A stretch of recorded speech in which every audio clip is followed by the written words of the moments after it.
Either the Isekai are getting better, or I'm getting trashier. Probably the latter. But I'm okay with that. This was fun. I people aren't gonna believe me, but between that Fruit Master show and this, I walked in with like the bare minimum expectations. And I know I cover a lot on the channel, but there's also a lot I don't cover. Stuff I try that I tap out within 2 minutes of the first episode, or just I'm like, it's just not enjoyable. I talk about what I find at the very least enjoyable, but yeah, this was actually a pleasant surprise. They casted Aqua's VA for a goddess, so the initial kind of hook is that the goddess was a little shit, made it so you can't unsummon someone, so hey, you weren't supposed to be summoned. Teehee, and I'm like, yep, that's Aqua's VA for sure. Turns out she kind of redeems herself. She may not have been able to help Kazuma too much in Konosuba, but she decided to cross dimensions into Possibly the Greatest Alchemist, and she sends our boy a year back before the other 3 heroes got summoned, and before apparently shit hit the fan.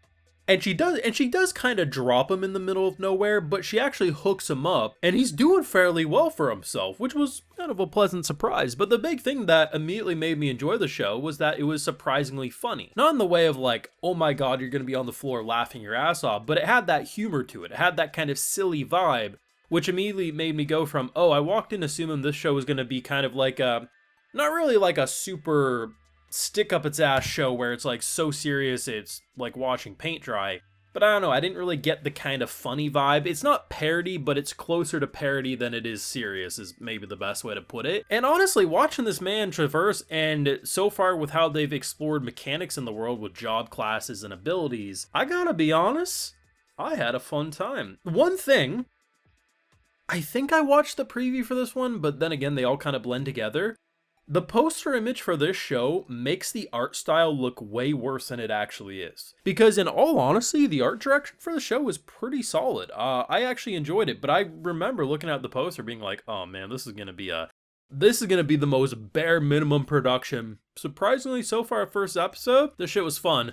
Maybe I'm getting trashier, but I don't know, like, thinking about the stuff that I still consider isekai trash, like, my opinions of those haven't changed. I just legitimately think that maybe the anime production committees, like, scraped the bottom of the barrel for so long that, you know, like, the good stuff has been cooking long enough that now people are taking the tropes we expect, but at least doing something slightly different, because, I don't know, man. Past couple of years of isekai have actually been pretty good. I got full live reactions over on Patreon. If you want to see my full and good thought to these episodes, you know it's going to be over there exclusively, so, unless they really crash out, I'm probably gonna be here for the long haul. There's like so many little things I liked about the episode. So he gets a pet for one, and it's a spider. I don't like spiders. They're gross. I see a spider, I squish that shit. It's a big hairy spider, I get a shoot, man. But at the end of the day, Miniature Kumiko over here, since So I'm a Spider So What never got a season 2, she decided to jump into this show. Very adorable. So little spider, you know, we're fighting this, I don't know, this big boar-like creature. Helps us out, we kill the thing, and we heal it, and we get this taming skill. So there's like a lot of like little skills, like as he does things, he gets different skills, different job classes, and he's really into alchemy apparently, but he also has quite the blacksmithing skill by the end of the episode as well. So the idea that, you know, there's so many like little cool things he does magic wise, like right away he's like looking at his page of stats and he's like, oh, wind cutter. I don't know what it is, but I thought this shit was fun as hell. He's just like, wind cutter. And it's like, I don't know, it's like imagine having a deck of cards in your hand and you're just like slapping the cards, but he's just like little buzzsaws that are flying around, or he can shoot a pebble basically. But I mean, the damage done to that tree trunk does say like you could probably kill an average bandit. Just unfortunately what he tries to use it on is probably steel skull. But yeah, like no, he's navigating the world pretty well. They do bait you in a way, because like the way they set everything up is it kind of makes you feel like, oh, here we go again. Aqua decides to screw over another poor unfortunate soul.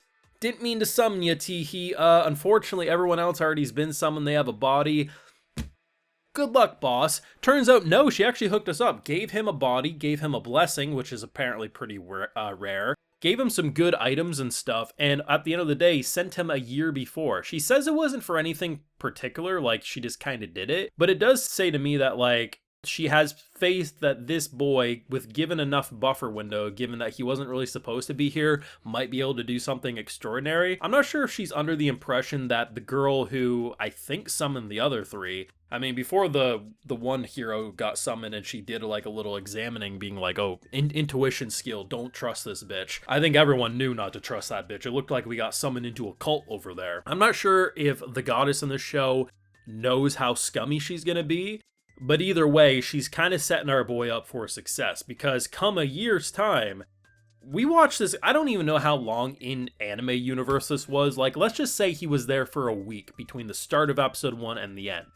He's already done massive shit. Give him a year, whatever this bitch is gonna attempt to do with overthrowing kingdoms or whatever scummy shit, he's probably gonna be able to solo anything. Let's be 100%. And yeah, I mean, it's an Isekai. It's gonna have a harem. It's gonna have a lot of like gimmicks. But I mean, the fact that we got a pet spider, we got, you know, pretty interesting take on, you know, just how they're exploring the mechanics of the environment. And honestly, like I said, I like the production of this show.